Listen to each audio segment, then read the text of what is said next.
yung sinabi sa akin ni Attorney Mejaldea na hindi binibigay sa kanya yung gamot niya.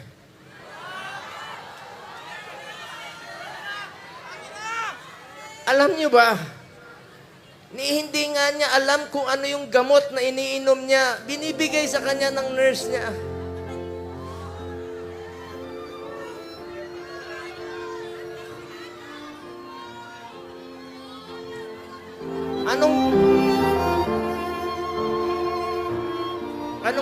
Anong gusto nilang gawin kay Tatay Digong?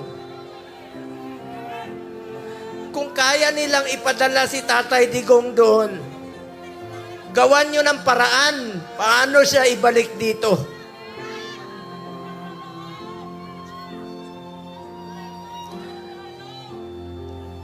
Gusto nyo basahin ko yung mga medisina niya?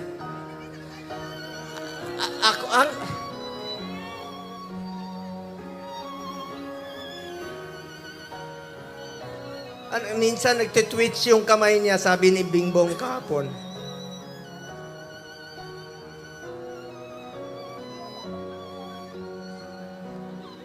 Kaya sa lahat ng mga politiko na nakinabang kayo sa panahon na pinansin kayo ni Tatay Digong.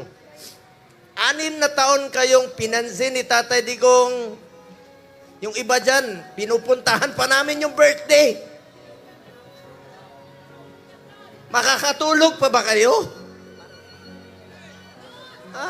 Tulungan nyo naman si Tatay Digong.